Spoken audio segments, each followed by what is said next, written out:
gentlemen, we are live! It's time!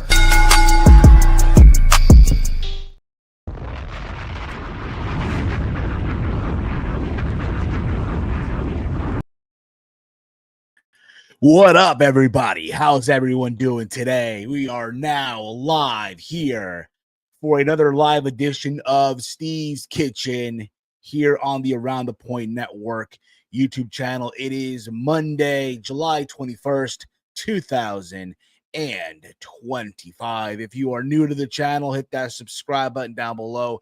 Give this video a big old thumbs up. Share with all your friends out there, all your friends that watch that wrestling and stuff like that. Once again, if you're new, hit that subscribe. If you're on Twitch, if you're on Kick, hit that follow button as well, as we are live right now. I apologize for the delay.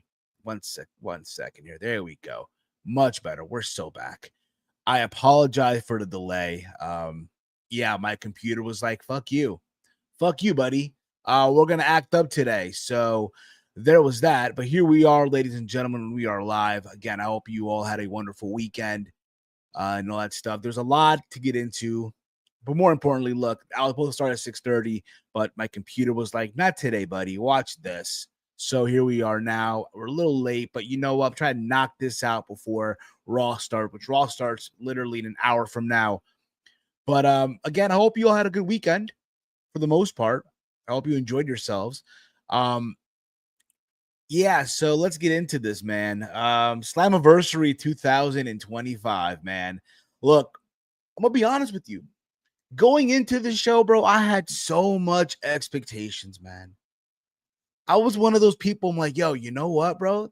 TNA has an opportunity to do something great. They have the opportunity to go out there, and all they got to do is deliver on one thing, and that was Mike Santana walking out as the new TNA World Champion. That's all they had to do. That's all they had to do.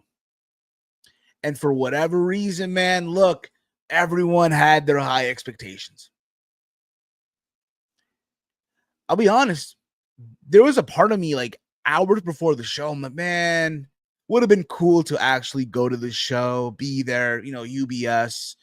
According to my iPhone GPS, it's like an hour and 5 minutes from where I'm at right now.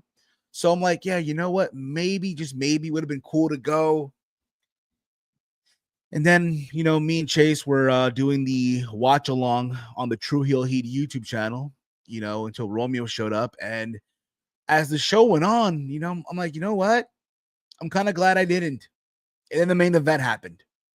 The main event, Mike Santana, Joe Hendry, Trick Williams, TNA World Title.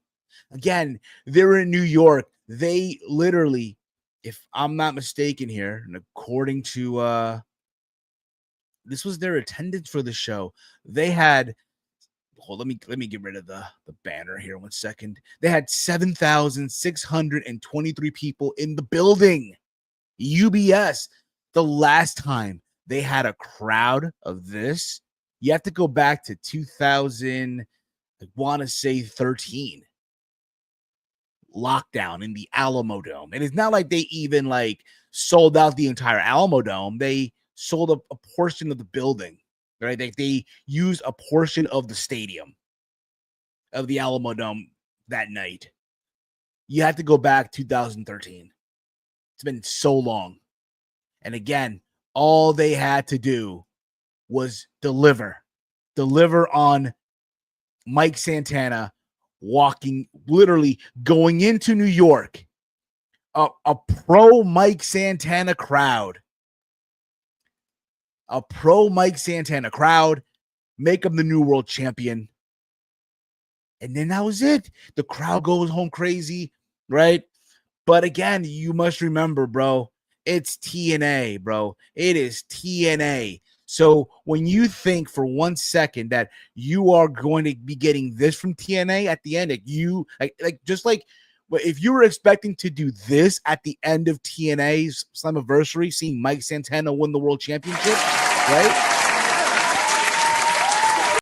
You were expecting that, right? No, you know what TNA basically did at the end of the whole thing? That's what they did.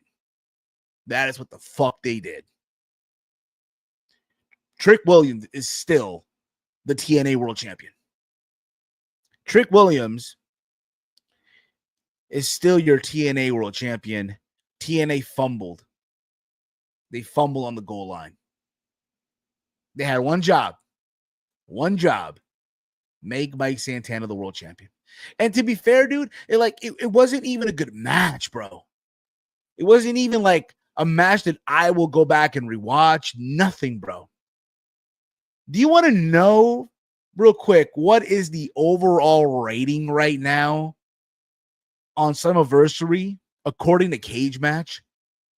3.39 out of 10. 3.39 out of 10. Do you want to take a guess? What is the rating real quick on the main event of Slammiversary? It's a 2.90. 2.90. That is the main event for the world title. Felt like a TV match. The finish felt like a TV match. And then here we have Carlos Silva with his putting up Trick Williams' hand up. And just the look on Carlos Silva's face, the president of TNA. Just the look on his face is like, bro. And you know what's funny? I don't know how many of you guys knew this or not. So for those of you who went to the show, you might have gotten, a little like, what was it? A thank you letter, I guess, right? It's what they're calling it, from Carlos Silva. Thanking the fans and all this other stuff. You know what? It should have came, that thank you, right? That thank you should have also featured a QR code. A QR code that will lead you to a video to watch on your mobile phone. And you know what that video should have been? Congratulations. You've been worked. Yeah. We've all been worked.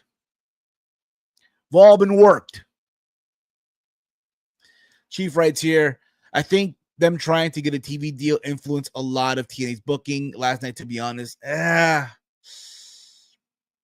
You mean to tell me we're going to use JC Jane and we're going to use Trick Williams? The developmental talent from WWE to try to get a TV deal for TNA? Nah, that's not working, brother. Cage match tripping. The show was not that bad. We've seen worse. I'll be honest with you, bro. The show sucked. The show was garbage, bro. I'm like, bro, I'm watching this again. Me and Chase were doing the watch along, and at the end of it, I'm like, you know what? I am so glad I did not fork over money to go to this show. Thank goodness I did not fork over, mileage on my car to drive to to drive to Long Island, to drive to fucking Long Island. Thank goodness, bro. Thank goodness. You know what? I stayed home and watched the show. Thank goodness. Because I'm telling you now, bro, I would have had buyer's remorse. I guarantee you there's a lot of people who bought tickets to the show, last minute tickets, and got buyer's remorse. But you know what's crazy, bro? A lot of the TNA diehards are going to sit there and tell you, oh, but guys, it's all good though, man. It's all good. We got AJ out there, man. AJ Styles return home. You got to see the vision, man. You got to see the vision. What do you mean, man? We got 7,623 people in the building. You got to wait to Bound for Glory. No, it's not how this works. A lot of these fans are just so short fucking sighted. Look, it was right there, man. It was right there. Mike Santana, New York City, a pro Mike Santana crowd. to win the world title. But now you want me to believe that? So now you're telling me, okay, Bound for Glory. And where's Bound for Glory? It's going to be in Lowell, Massachusetts. You mean to tell me that the New Yorker is going to win the title, the world title in Massachusetts? Is that what you're telling me? I'm good. I'm good, bro. I'm good. One thing I will admit, they should stop treating Slammiversary as the WrestleMania if they are not going to treat it like it.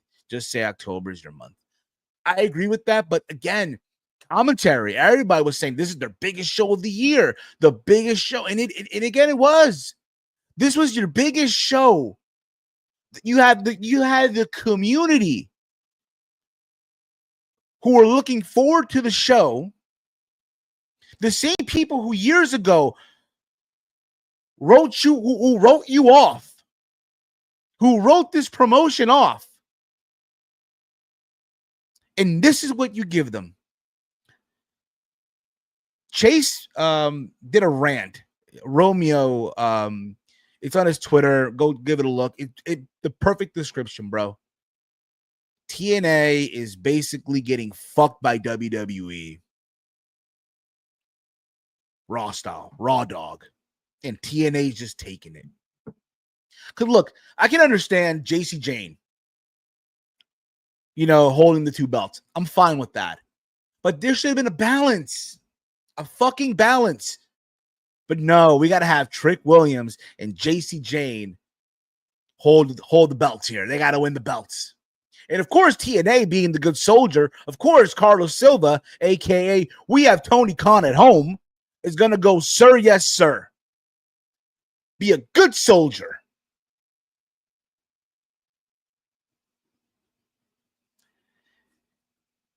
Again, bro, they had one job, bro.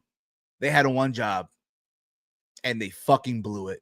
They fucking blew it. And look, yeah, a lot of y'all gonna tell me, Bound for Glory, man. Just wait and see. Look, Mike Santana's deal isn't up until the beginning of 2026. Some of you are going to say, oh, but maybe that's a factor. Okay.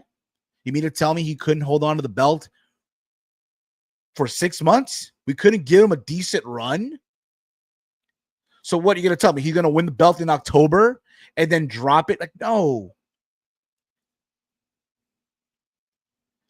It's so short-sighting, bro. It's such bullshit, man. Again, I feel bad for all the fuckers who forked over money to go to this show. They will never learn. TNA will never learn, bro. They have been around for 23 years. And they've never reached the heights that they were supposed to reach. That's a shame. That is a shame, bro. But again, you're going to have these TNA diehards. We're going to tell you, it's okay, man. You got to trust the vision. You got to trust the process. There's some people who are saying, oh, TNA should invade NXT. What invasion? What? Some of the talents show up on NXT anyway. Again, they just don't fucking get it, bro. And they never will. They never fucking will, bro.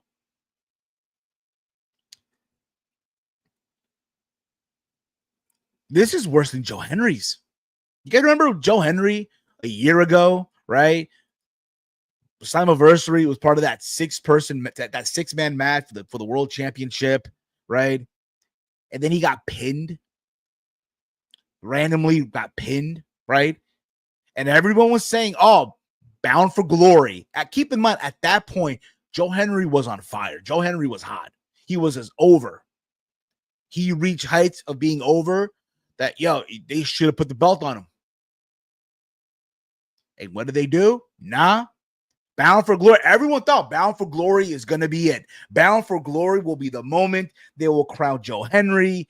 You wait and see, guys. You wait and see. Did that happen? No, that didn't happen. Oh, beginning of the year, guys. You wait and see, man. You're going to have Joe Henry beat Nick Nemeth. I think it was Rebellion, if memory serves me correct. If I'm wrong, please correct me. and they're going to show up in the Royal Rumble with the TNA World title. You wait and see. Okay, that happened. He won the title. A little too late, but he won the title. Goes into the Royal Rumble. And how long did he last in that Royal Rumble match, by the way? Like 3 minutes? Get tossed out by Roman Reigns. That's fine, though. He got tossed out by Roman Reigns. I am okay with that. He got tossed out by Roman Reigns. What the fuck? There you go. Much better. We're so back. We're so back. Getting tossed out by fucking Roman Reigns. Which, again, no shame in that. He got tossed out by the biggest star the company WWE has. It's not like he got tossed out by, I don't know, Grayson Waller. You know, or not like he got tossed out by one of the guys from Pretty Deadly. But at that point, it's like, yo, at that point, his title run in TNA was kind of uneventful. Let's be honest here. Then he lost to a WWE guy. It's like they're following the same blueprint here with Mike Santana. But you gonna tell me Bound for Glory? Like I said earlier, we're gonna literally award the TNA World title to a New Yorker in Massachusetts. What are we doing? I agree, Safet. He got screwed. Seeing AJ back in the TNA ring, TNA just felt right, bro. And that's cool. They got their little moment, and that will be their rebuttal. Oh, but at least we got AJ back. We got AJ Styles back. Look at Brown, Jeff. Look at Monty Brown, Jeff, Rhino. All right. Daniel, Samoa Joe. All failed to TNA's golden boy, Jeff Jarrett. Yeah, man. They gave us a Bully Ray return that no one asked for. And it gave us a Bully Ray return that no one fucking asked for. But again, everything's okay. Everything's okay, man. You got to be positive. They will never learn. It's not the first time either. They're not the first time either, bro. Seeing Joe Henry without the title just feels wrong, and today would have been the day for him to drop it to Mike Santana. I don't know about that. It just sucks. It sucks, you know, at the end of the day. But at the end of the day, look, man, TNA's in a TNA. There was some good stuff on the show, though. There was Mustafa Ali versus Cedric Alexander. I thought that was a killer match. Mustafa Ali did some stuff that he probably should have not done, right? With those crazy dives at the beginning of the match. There was that clip, I know it's going on social media, where he did like a torpedo and he landed on his head. I know everyone's like upset that no one caught up, but I think Mustafa Ali went on Twitter and explained, like, look, it's on me. Don't blame them. This was for sure better than the WrestleMania 34 match. Unlike WrestleMania 34, you know, remember when WrestleMania 34, people wanted Mustafa Ali and Cedric Alexander for the Cruiserweight title to open WrestleMania, right? People went on social media, please let us open the show. Let's just open the show. And it didn't happen. It was on the kickoff show. Here on Slammiversary, it opened the show and it delivered. And it's like, yo, you know what? Things should go good from here, man. If this was good, oh man, we're gonna have an amazing show, right? And they're gonna just continue that momentum. And not so much. That didn't happen. From there, we had Matt Cardona in the system versus Dark State. And I'll be honest, this should have been on TV on an episode of NXT or Impact. I almost said Dynamite. I don't know why. It just, you know, fine. It's something to put on on the show. But look, hey, at least TNA, they got to win, right? They got to win over the NXT people. So there was that, right? From there, we had Indy Hartwell, Tessa Blanchard. I wasn't feeling this at all. And yes, as you expect, that crowd was booing Tessa, calling her a racist. And I'm not surprised. It is what it is at this point, right? Indy won, right? It went about 15 minutes. And I'm like, throughout the match, and me and Chase were talking about this. Like, Indy Hartwell was missing something. Something about it. Look, there's something about her. Look, she's fine for what it is, but then there's something that's missing, and we caught it. Like, yo, just her facial expressions. Like, she was just going through the motions. Whatever, I'm here. Like, for example, when Tessa hit Magnum and went for the cover and Indy kicked out, the look on Tessa's face said it all. Like, I can't believe it. There's no fucking way. Tessa hits her, well, what's her name of Indy Hartwell hit her finisher. Hurt, don't it? It hurt, don't it? Stupid name, but whatever. It is what it is. And she goes for the covers, the kick out, and no reaction, nothing. It's like she was bored of being there, bro. And these two women, they didn't click. The chemistry wasn't there. It happens. I want to believe one of them had a bad nut or were having a bad day. I don't know what it was, but it just sucked. And then after the match, right, they're interviewing Indy, and then Tessa Blanchard runs in, attacks her after the match, and then Tessa attacks Gia Miller, who was doing the interviews and stuff like that. And yeah, from the looks of it, we might be getting Tessa Blanchard versus Gia Miller after Tessa serves her suspension, because after this backstage, we saw Santino just yelling at Tessa. They referenced the shit word. He said shit right on the broadcast, and they suspended her and they threw her out of the building, and that kind of got a pop from the crowd. Big whoop. From there, we had the title for title knockouts, versus NXT Women's Championship match. JC Jane, Masha Slamovich. It's okay, to be honest. A part of me thought, okay, they might just do something, a double pin or some fuck finish, just so both women can remain, hold their respective titles, right? No, nothing like that. Nothing like that. I'm shocked that JC Jane won, but then again, I'm not. I'm shocked, but then again, no, I'm not. I'm not shocked at all. And again, I thought going in, okay, if she's winning the title here, that means Trick is going to lose his title, right? That was my thought. Boy, I should have known better. I should have known better. But yes, JC Jane is your NXT Women's Champion and now the TNA Knockouts Champion. The one good thing about JC Jane is her theme song, I will say. Respectfully. And after this, we saw Leon Slater versus Moose. I thought this was the match of the night.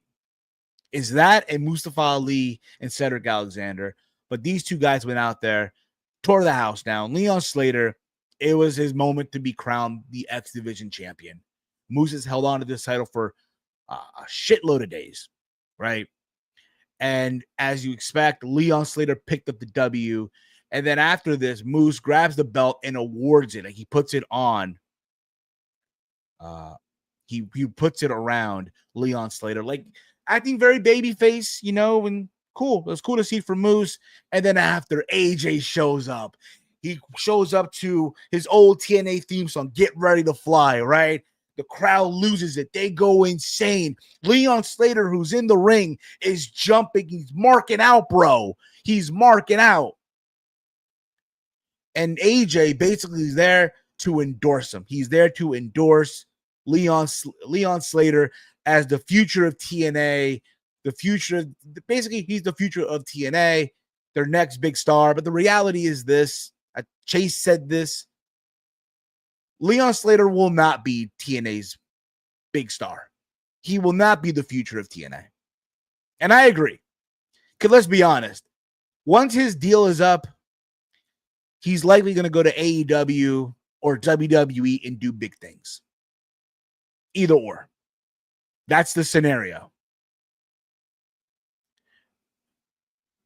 And it's fine. I mean, it is what it is, right? But this idea that you're trying to sell me that this kid is the future of TNA, when in reality, we know that he's leaving. I'm just not buying it. But yeah, that's all he did. AJ was just there to, hey, you know what? I'm here. I'm back home. And look, let's just keep it a buck, okay? Have you would have told me in 2014 that AJ Styles when he left TNA the way that he did, because let's be honest, TNA fucked him over in 2014, wanting him to take a pay cut. They wanted their franchise player then to take a pay cut. And AJ refused. And then you guys remember that. And then you all remember that match with Magnus, right? Where AJ was taken out by all the heels, right? All the run-ins and shit. And again, AJ, if you think about it, did not have to do this. AJ, when you think about it, has every right to feel some kind of way about TNA. But he's not. He's not. And you think about it too, that led to TNA's domino effect. They lose AJ, they lost Samoa Joe, they lost Sting, they lost their Spike TV deal. They go to Destination America. Destination America brings in Ring of Honor to be the lead-in to TNA or whatever it was. And then they go to Pop TV because Dixie sent an email, just like when Vince Russo sent an email to Mike Johnson when he was supposed to send it to Mike Tenay, and that led to the end of the Spike deal because Spike did not want Vince Russo there. It's a whole long story, okay? Point is though, throughout this whole time, when AJ left in 2014, a lot of people thought, oh, AJ's going to come back. You wait and see. Well, he did. And that's all we got from him. And welcome, happy to be back. I'm happy. This is Leon Slater, the future of TNA, when in reality, we all know it's not going to happen. Now, I did see something here earlier. I want to see if I can get it here. Because there were discussions of AJ Styles supposedly to be involved in a segment with Frankie Kazarian. Because, they go back. They have history, right? This is coming from John Alba from Sports Illustrated Wrestling. This is from Wrestle Purist, but this is coming. They're getting it from John Alba. Prior to TNA Slammiversary, multiple TNA sources relayed that AJ was expected to be in a segment involving Frankie Kazarian. But that plan shifted in the hours before the event. TNA sources believed WWE may have had some say in not wanting to promise a future match in the promotion for Styles. No shit.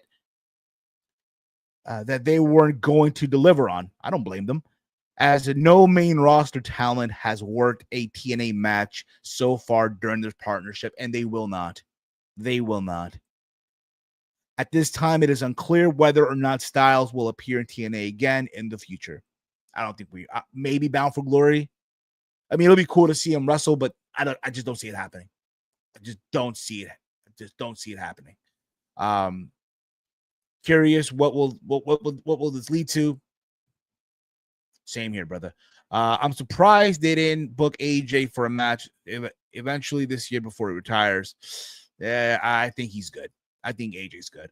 AJ already signed a 1-year deal with WWE, so he said AJ already signed a 1-year deal with WWE. He said that will be the last one, then he's going to retire. Yeah, I mean, to be fair, dude, it'll be cool to see the visual of AJ in the ring wrestling in TNA. I get that. But for what?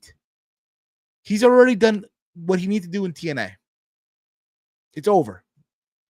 It's over. But hey, we got AJ back, though, for a little segment, but he was there. Yay. We then had the ladder match, right? The 4-way ladder match. The Hardys, the Nemets, First Class of AJ Francis and Casey Navarro, and then the Rascals, Myron Reed and Zachary Wentz. It was supposed to be Trey Miguel, but Trey Miguel got pulled from the match. It was reported that he was going to get surgery, I think hernia surgery, something like that. So best wishes to him, speedy recovery. So Myron Reed filled in. This match just felt rushed. Felt like a very, very rushed match, to be honest. It's like, look, we know we got to get to the main event, so let's just, for the Hardys, let's just play the hits. We're just going to play the hits. That's what they did. Of course, there was that spot. AJ Francis did a moonsault from the top of the ladder, from the ladder onto the, to the people, in the ring. Surprised he did it. And then there was a spot where both guys are first class, Casey Navarro and of course AJ France were on the ladder. They were trying to grab the titles, and they pushed the ladder. And there's like a ladder, like a bridge, right, between the apron and I guess the barricade, whatever it was. And AJ Francis goes crotch first into one of the ladder rings, the rungs of the ladder. That shit looked like it hurt like a motherfucker. Let me just say that right now. I hope he's okay. I know he just did the Ariel Helwani show, so he looks like he's in good spirits. So, yeah, that was just ugh. And then there was a spot where all the ladders were broken, they were damaged, whatever the fuck it was. So they bring out a helicopter ladder. And that's what that's what Jeff climbed and got the titles. I think that's what it led to. But yeah, obviously the Hardy Boys are your TNA Tag Team Champions. And then you would think, okay, this is done. Now let's get to the main event. Let's get the moment, right? Let's get Mike Santana. Take us home, right? Save the show. Let's go, man. New World Champion. It's happening right now. You heard it here first, right?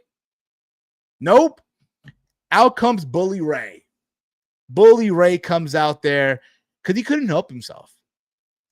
Grabs the microphone and basically issues a challenge to the Hardys for one more tag team match.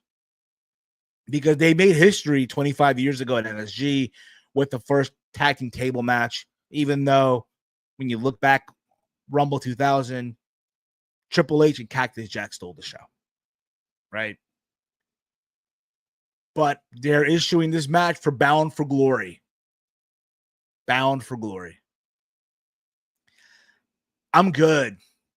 I'm good, bro. Look, you mean to tell me that the Hard are going to hold on to these titles until Bound for Glory just to do this match? I'm good, brother. I'm good. I don't need it. Maybe y'all do. I don't. You know? And let's not forget, Devon just had a stroke. So I don't know what they're thinking, right? Bully just kept going and going and going. All right. He just couldn't help himself. It just felt like, unbearable. Fucking unbearable, but whatever. And then we got the main event, I already talked about already. Okay. Joe Henry, Mike Santana, who Mike Santana had a live performance for his entrance, right? They were rapping the song. Dude was just going off, bro. Dude was just singing his heart out. And then obviously Trick Williams got like a quieter entrance, and the match, it was what it was. All right. Everyone thought Mike Santana's walking out the new TNA World Champion. They're in New York, 7,000 plus people, right? It only makes sense. It only makes sense, right? It only makes sense. But again, you got to remember, it's TNA. They'll never learn. They will never learn, bro. I don't know. It's like whatever. Yeah, like whatever. It's whatever. But now you got to wait all the way to Bound for Glory. And chances are it might not even happen to. They normally, and I'll put it to you like this, right? Watching All In last weekend, the weekend prior to this weekend, right? It made you want to watch Dynamite to see what the follow-up. And to be fair, it wasn't really like the best follow-up. They didn't even try. They were still like hungover from the weekend. You think this episode of this Slammiversary is going to make people want to watch Impact on Thursday? Hell no. Hell fucking. You think the people that stopped watching years ago who decide to turn it back on are going to return again? Nah, that ain't happening. I'm good. TNA will never learn. I'm going to read some of the comments that you see here on Cage Match, by the way.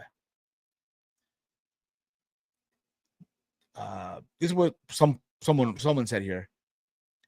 This was my very first TNA show, and I really wanted to love it. But what I got was a badly produced parody of NXT. That's what it was. It was NXT TakeOver. It was a Slammiversary. Both of the major belts put on two of the most generic and bland wrestlers on the developmental show of another company. Doubt I will ever watch again. Someone gave it a 1.0. What the hell was this? I didn't know TNA was actually owned by WWE. I thought it was a partnership, but this shows what a joke TNA is to WWE. They don't care for the wrestlers or the fans. Fans should be protesting big time. They will not. Right now over this. The matches were pretty cool.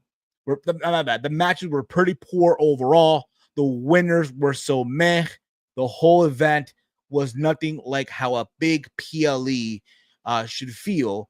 But this is what WWE is right now. They just present bigger TV events. They're not special. They're not exciting. It's all bottom of the run garbage. Someone writes here, such a crazy PLE, but not in a good way. A lot of matches were fine, but that's when everything else went downhill. WWE TNA partnership shouldn't exist. If it's only going to be one-sided, that's coming from a huge WWE stan. I respect the honesty from this person, though. Yeah, bro, a lot of people are not happy. A lot of people felt betrayed. I don't blame them. I don't blame them for feeling that way. I do not blame them at all for feeling that way. You know, to be fair, it gets more heat on Trick. So if it becomes Trick versus Santana in a street fight or a no DQ match for the title, then sure. No DQ and street fight is the same shit, but not. I'm good. I'm good at this point. Fuck TNA. Fuck them. Simple as that, man. They're so short-sighted, man. It's fucking embarrassing. You know? It's crazy how this company been around for 23 years. And yet they have not been able to reach the heights that they were supposed to reach.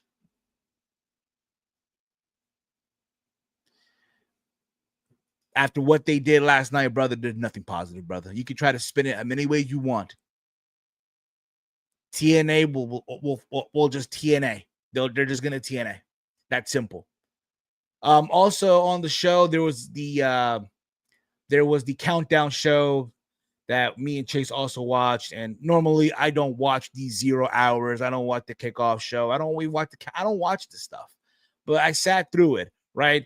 The Elegance brand of Ash by Elegance and Heather by Elegance, they retained their knockout tag team titles against the inspiration of Casey Lee and Jessie McKay, the formerly known as the Iconics in WWE. They also had a segment later on in the night where I guess you saw the director trying to give instructions or some shit like that, and then they got into character. Little botch, production issues all over the show, right? From there, we had an impromptu match. Eric Young came out there with, I guess, the North End or whatever the fuck they're called. Basically, they are the Death Riders. We are the Death Riders at home. That's what this is. Eric Young and his crew, they are the Death Riders at home. That's what they are, okay? Versus the hometown man. And, of course, the hometown man got the win. Because, fuck it, why not, right? It's crazy, right? It's crazy. This guy gets to win in his hometown, but Mike Santana doesn't. What are we doing? And then we got the featured match on the countdown show between Jake Something, Mance Warner, and Steve Macklin, who was supposed to have an open challenge for his TNA International Championship. And TNA was like, nah, we're not doing that. Nah. But they went up against Josh Bishop, who is, according to Real One, is like Little Sid, Zilla Fatu, and Real One, the former Enzo Amore. Those three represent Fourth Rope promotion, which is the wrestling promotion that is ran by West Side Gun. The promo by Enzo, or Real One, whatever the fuck you want to call him, lasted longer than the match. Yeah. It's all you need to know about it. It's like, bro, TNA, it's what, look, I get it. You can't have more, you can't have your guys, your TNA guys, have the most wins on the night against the WWE talent. I get that. But you have to lose to an indie promotion? Is that what we're doing? Like, what the fuck, man? God awful, man. I'm not trying to spin anything, bro. It just hurts the old school TNA fan in me, bro. Screwing Mike Santana out of the TNA World title leaves a bad taste in everyone's mouth, even mine. Yeah, bro, you're not the only one, bro. You're not the only one. Enzo Amore and Zilla Fatu try to make it work. Brother, no matter what they did out there, bro, it was not going to work. It was not happening, bro. No pop. The match had no fucking pop. Here's what I did learn, though. I learned that Zilla Fatu has 5 kids, bro. 5 kids. 5 kids. That bloodline will never end, bro. It's going to be forever and ever and ever. Legendary Howard Retro. You think The Rock will come back at SummerSlam? Maybe. Maybe not. We'll see. But that was TNA, bro. In the mud. In the mud, bro. No question about it. But now let's move on to a couple little things here before I wrap up the show, because, again, Raw about to start in 20 minutes. I know you all want to watch Raw. Roman Reigns comes back today. The OTC1 makes his return tonight. But AEW did announce on their social media that All in London will be taking place once again, August 30th, 2026. That is on a Sunday. That is the day after WWE Money in the Bank, which is going to take place in New Orleans. You know, the city that was supposed to get WrestleMania. And then WWE was like, not happening. Nope. Pull the rug from under y'all. Y'all getting Money in the Bank instead. Vegas is getting WrestleMania. Be honest, bro. I'll be honest. I get you took a year off from Wembley, but y'all got to stop whoring out this building. But y'all got to stop pimping out this building. For real. Like, you can do shows in the States, but it is what it is. Like, cool. Awesome. Now let's get into UFC 318 that went down this Saturday, man. We saw the legendary career of Dustin the Diamond Poirier culminate. He retired after his retirement fight against Max Holloway. And look, I'll be honest, going into this, man, the fight itself, you got to remember, like, for those of you that watch MMA and all that stuff and know the situation here, Dustin Poirier was 2-0 against Max Holloway. 2-0. So being that it was Dustin Poirier's retirement fight in New Orleans, in Dustin's home state, right? Because he's from Lafayette, Louisiana. They were in New Orleans. What a good way to go out. Hey, you're fighting Max Holloway. You have Lil Wayne walk with you to the octagon. And the fight itself, it wasn't a bad fight. I just had Max Holloway winning the fight. You know, but what a good way for Dustin Poirier to go out, man. Very humble. You know, at the end of the day, it's not one of those things where it's like, hey, man, there's a new champion at 155 in Ilia Topuria, and I think I can beat him. No, he's accepting retirement. Like, yo, you know what? I did everything I needed to do. I fought the best of the best. Now I'm just going to go off into the sunset, bro. There's nothing wrong with that. There's nothing wrong with that. A lot of my favorite fighters are retired, bro. I started watching with the GSP Silver era. Okay, that's what's up. Wow, All in London next year in the day after Money in the Bank is interesting. Yeah, it is. It is. I just think, honestly, bro, you know, I don't be surprised if WWE decides to run like another show that same day, because that's WWE for you. They shouldn't have to, but they will. They will. But yeah, man, also on the show, a lot of underdogs wins. You have Michael Johnson getting a win. He was like a plus 500 something, right? He got a win. Patricio Pitbull got a win over Dan Ige, a much needed win. Paulo Costa's still doing the damn thing. He got a win as well. But overall, man, look, it was all about Dustin Poirier. And good for him, bro. Again, dude made his money. Now he's going off to the sunset. Nothing but respect, man. Thank you, Dustin. Thank you. Overall. But yeah, man, look, we're all about to start in a couple of minutes here. That's basically going to be it for me. All right. I hope you all enjoyed this. I had some technical issues. I apologize for that. This show normally starts at 6:30, but the show had to start at almost 7 p.m. But yeah, man, thank you all for tuning in. Much love to all of you. That's going to be it for me. If you are new to the channel, hit that subscribe button down below. Give this video a big old thumbs up. Share it through social media. Share with all your friends. You can follow the Around the Point Network over on X at AT Point Network. Follow me on X at Heel Steven. We'll be back tomorrow with the Raw Rundown. If you're, again, new to the channel, hit that subscribe. Thank you, Steven and Javier. Well, Javier got promoted. Now he's producing now. Now he's a producer. So now I'm the one doing the graphic work. Incredible. But that being said, guys, thank you all for watching. Much love to all of you. We'll be back tomorrow for the Raw Rundown. For myself, for the gang, for Dustin Poirier, this has been Steve's Kitchen here on the Around the Point Network. And remember, in life, there's death. 3 things guaranteed in life: death, taxes, and LOLTNA. Listen, listen, listen, listen. Fuck up, fuck up, fuck up, fuck up. Get out! Congratulations. You've been worked.